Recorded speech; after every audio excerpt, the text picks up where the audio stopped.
Hi there, you are tuned into Beauty and Braids, the podcast where I, Karyne, has conversations about all things relevant to personal growth and development. Just a heads up, I'm unfiltered. You're welcome. Hey guys, I want to talk about family. Recently my brother just celebrated his birthday, and today is my sister's birthday, so they're 2 days apart. My mom has 6 kids, so my family is pretty big. My immediate family is pretty big, should I say. And then my father has 3 kids outside of my mom, so I mean they don't live together, but I'm just saying. So when it comes to siblings, I have a good amount. I got about 8 siblings, which is fun because everybody gets along, everybody still reaches out, still talks. And when it comes to people's birthdays, like growing up, my mom has always celebrated our birthday, regardless of if she made us a cake. She would always bake us a cake, and I feel like as a mom, I would want to have that, like I would always want to at least know how to bake a cake, and icing it. And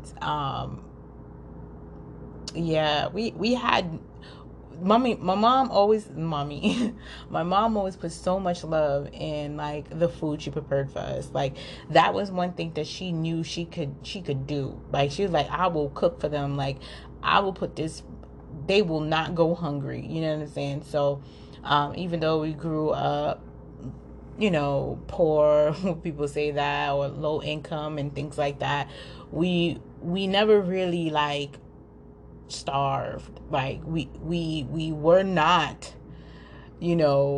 underweight for anything, like, you know what I'm saying? So I would say that we like like, oh my god, my mom would be cooking so long. I don't know what, but she would cook so long all day, and then it'd be like 10 o'clock, 11 o'clock when we're falling asleep, waiting for this dinner.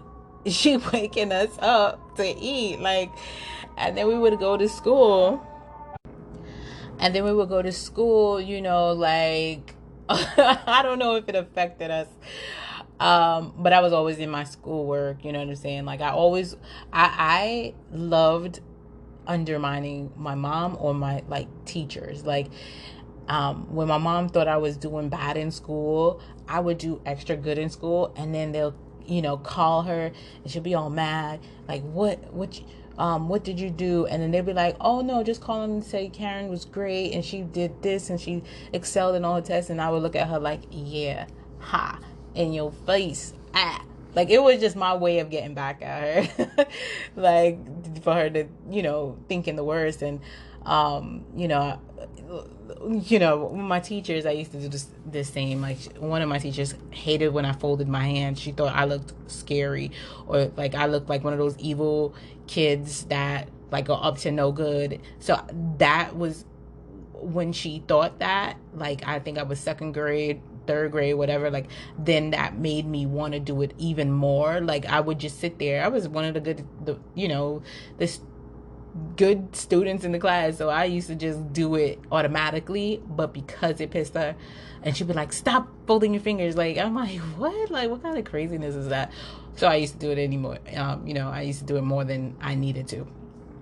But another to say, let's talk about family. Like, my family is everything. I didn't need too much friends growing up. That's why I wasn't so cliquey with people. Like, I was like, I'm gonna go home and hang out with my family. You know what I'm saying? Like, I'm gonna, just chill. I could be by myself. I, coming from a big family like that, I was able to kind of just, when I got alone time, I appreciated it. But I was so used to having so many people around me that I always wanted to be around everybody, because my family was funny. You know, my family was fun to be around. We like to joke. We like to have fun. Um, you know, sometimes they can be a little extra, and then, you know, somebody either, you know, gets hurt or get into a fight. And, um, you know, but for the most part, my mom always taught us to stick together. Like, that's one of the biggest things I would say. Like, my mom has taught us, like, we always look out for another. Oh my God. I'm gonna tell you this time. My mom, I think I told on somebody, right? I think they did something, and I told on them, and I told my mom, oh, this person. So we both got in trouble. Like, I got in trouble for telling on that person. I was like, what? So my mama ain't about the snitching? So we got to stick together? Like, she was like, there's loyalty. You know what I'm saying? Like, so from then on, you know what I'm saying? My mom, you know, taught me to mind my business, I guess, or or just like, don't be so quick to throw my sibling under the bus, like, to get them in trouble. Like, you know what I'm saying? So I never really did that. Like, I just, you know, kind of kept my thing, and, you know, told them when what they did wasn't right. When it came to us getting beat, we all got beat at the same time. And I know probably a lot of people think that's abuse or whatever. But at the end of the day, I felt like I learned a lot from my mom's beatings, okay? Like, they were fair. They, you know, they were merited. And she told me what she was doing when she was doing it. Like, you know what I'm saying? And right after she did it, like, I would be all, you know, in her face, and she would look at it like, oh my God, I just beat you. And you're like, can I get some water, please? Like, and I felt like drinking from our mom's cup was like the best. She always had like this silver cup that all the water that were in it was fresh. You know what I'm saying? And of course it was tap water, but it just tastes better coming from my mom. You know, like, I swear, like, my mom raised a good us together with other people. You know what I'm saying? Like, I wouldn't say my mother was alone in raising us, but she attracted the right people around us, so we weren't influenced in a bad way. Plus, she never really wanted us to be outside and things like that. So we spent time together as a family. Like, we all went to the same schools until college, but until high school and college, we didn't really go to the same schools. My younger sister went to a lot of the same schools as me, but everybody else has kind of like been everywhere else. We very, very, very supportive. Like, when it comes to birthdays or graduations, we take that very seriously. Like, when you graduate from something, we're there to celebrate. You know what I'm saying? When it's your birthday life, like 2020 right now has shown that it doesn't matter what year, what age you turn. Like, it could be 3, 4, 5, one of those odd numbers that don't, you know what I'm saying, that people didn't really praise before. Now it's like any year, you know what I'm saying? Like, let's celebrate, you know, you lived another year, like, yes, you know what I'm saying? So, and now we start to spend more time together. So our bond have strengthened. Our interests, the things we talk about, you know, real things now. Before it was just kind of like on the surface level. Now we talk about growing up and finances and, you know, relationships and stuff like that we shied before. And, you know, like, we know that our mom is getting older, so it's like, you know, what are we planning to do? How well are we understanding what's going to happen next? So I feel like the more that we're hanging out with each other, the more we can get through anything in the future. You know what I'm saying? Because with so much of us, you know, like, we are kids, okay? But when it comes to family, like, I really love my family. Like, I'm not too emotional, or like I don't show my affection like that. Like we do hug now.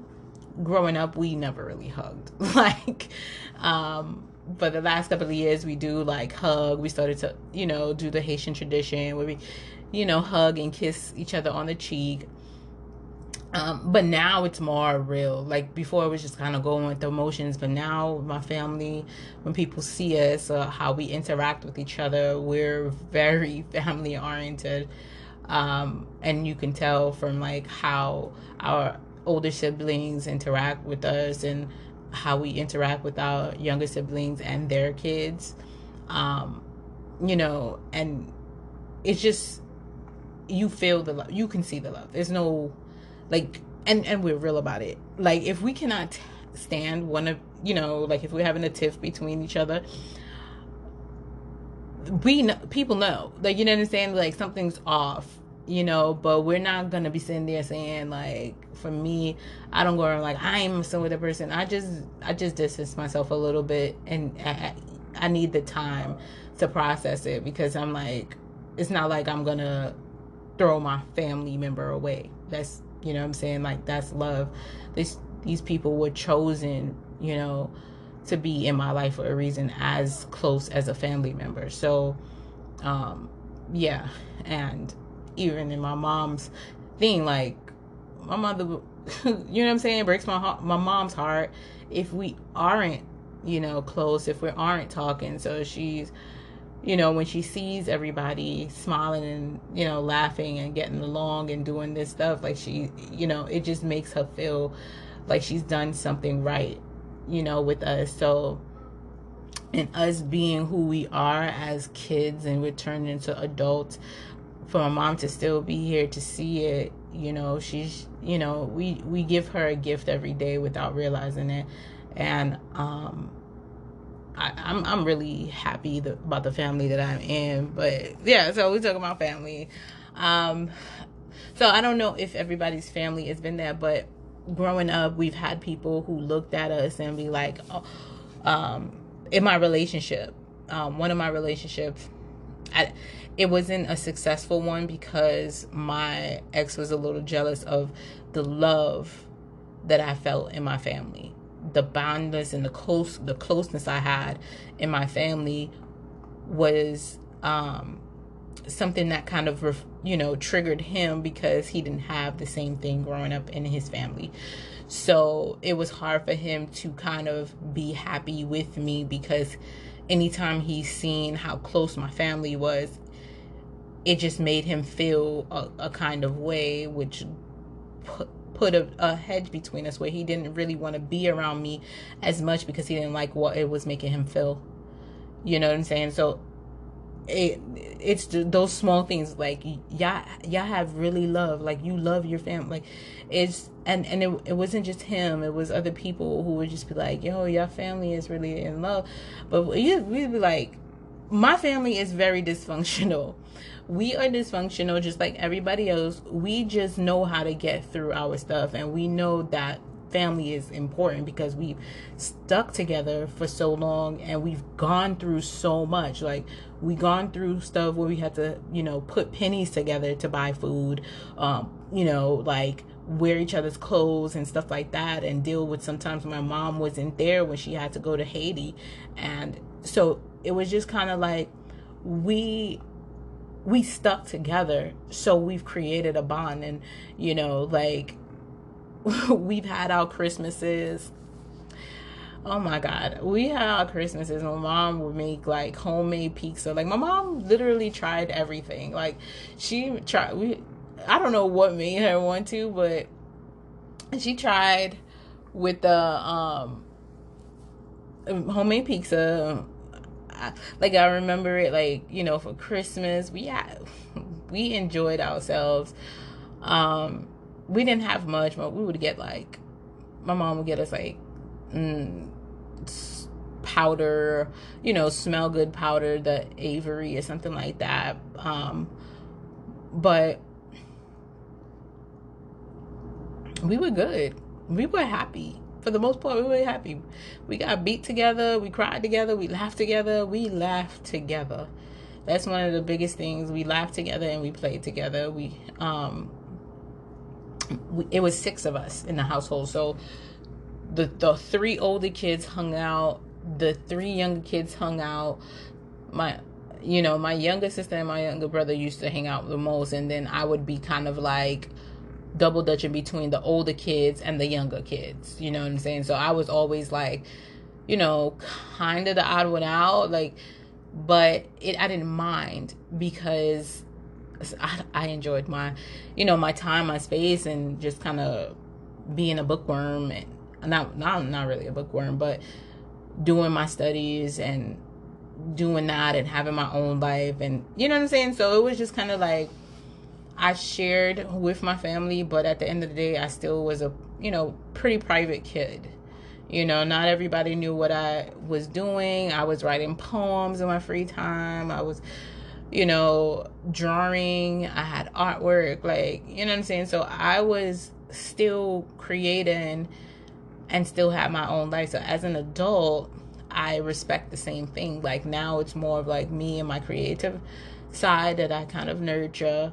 My family, and I'm starting to look and see my family members in their own life, what they do and things like that. And, I'm there for them, but at the end, I'm still kind of learning my own thing. So like there's boundaries that I definitely set in family. Like, everybody needs to get up and grow old, because they're going to still treat you like this little kid that they remember when they're growing up. But now you growing up, like they starting like, wow, this is my sister, this is my brother, you know what I'm saying? So it's a real weird situation when you really analyze yourselves growing up with family, and just knowing that like these are whole grown people, with their own personalities, and just to know that we still all just really love each other, you can tell, is the greatest gift of everything. So family over everything, love over everything, should I say, and my mama over everything too. That's me just sharing my stuff on my family. But happy birthday to my family members. I got 3 Pisces in my family: my mom, my sister, and my brother. Oh my God. So it's that. Then we have an Aries. My brother's birthday is April 1st. And then we have my 2 Leo sisters in August. And then it's me in September. So I'm the only Virgo and my brother's the only Aries. Yeah, it's a dynamic over there. We got like Earth. We got Earth, fire, and water, but we have no air. We have no air in our household, except for my nephew, who's an Aquarius. Yeah, so that's it. If we want to talk about the type of like elements and personalities that's there. But yeah, it's a lot of fire, water, and earth, and I'm earth. So I get along with the Pisces. I get along with my Pisces family members. We're like mellow. Then I always butt heads with the fire signs. Like, oh my God, we're so passionate about it. But anyways, let me not go there. But it's just, that's what I wanted to talk about. I'm hoping everybody starts to pay attention to your family members and understand that they're in your life for a reason, and they can teach you something. And if you need to forgive them for something, understand, try to figure out what is that they do to you or did to you, that is causing you so much grief. And if you can get past it, I know some family members, you just have done horrible things to other family members, and it's kind of hard. It's going to be really difficult to forgive, but remember, the forgiveness is not for them, it's for you, so you can move on and not stay in the victim mentality, so you can explore life. Not to say that you weren't victimized or wasn't a victim, but not to stay in a victim mindset, so that way stuff will not continue to happen to you because you feel that that's what's going to happen. You're going to always be victimized. When you change your mindset, you'll be able to kind of break that habit and start becoming the hero in your own story or in your life. So I hope you can take that from that. And in other words, say enjoy your week, and I'll hear and you'll hear from me again on Friday. Have a good one, and stay blessed, safe, and COVID free, everybody. Love you.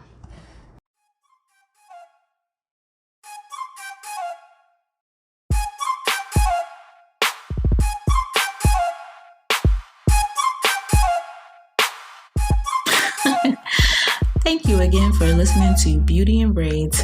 I'm your girl Karyne, and this has been another great day. Until next time, you'll hear from me then. In the meantime, please follow me on @HairByKaryne, @ShopBraidAppeal, and @YTC Nonprofit. Get to know me a little bit better. Check them out. Bye.